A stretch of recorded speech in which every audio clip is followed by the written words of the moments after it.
For all the complexity around evaluation and outcome management, outcome thinking, and then outcome doing, outcome management, we define an outcome framework in 3 very simple questions. And if you can answer them affirmatively, you have developed a successful outcome framework.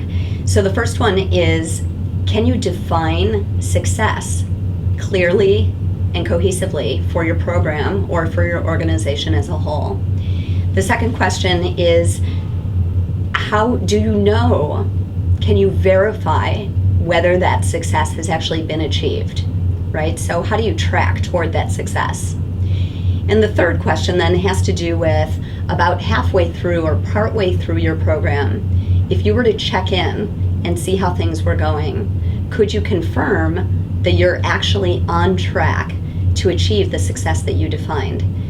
Now, the specificity of an outcome framework is critical. So setting very specific targets for your clients is a critical piece in making sure that you've defined an outcome framework.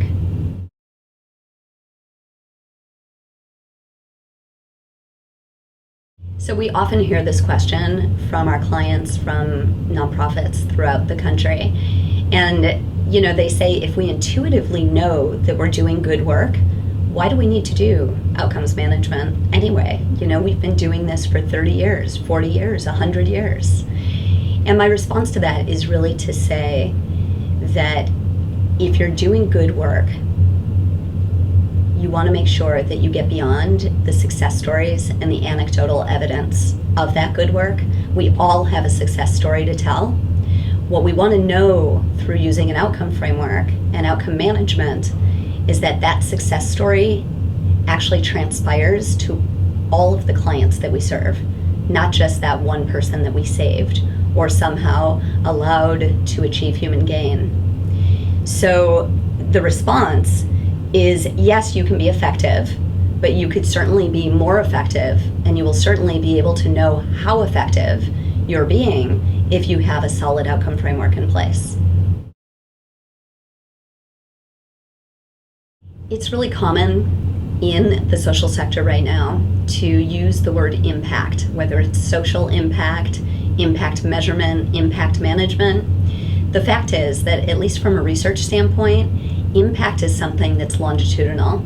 So we might not know, especially as an individual program or organization, whether we're achieving impact unless we have the resources to measure and manage that over the course of 5 to 10 years. So impact is elusive for most programs and most organizations, and that's the reason that it's so important to focus on outcomes that are tangible, measurable, and manageable within a more specific time frame, typically within 1 year.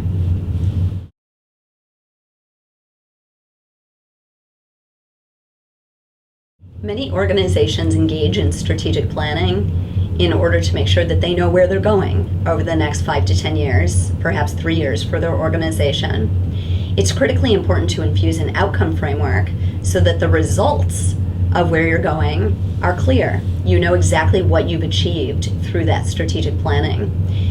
I like to think of outcome frameworks and strategic planning being along a continuum that includes evaluation and fundraising. And it's very important from the outset to know what results you're targeting, how you're going to get there, and whether you know whether you've achieved them or not. Otherwise, strategic planning risks being just a plan that's put on a shelf rather than a framework that you can actually manage by and achieve by.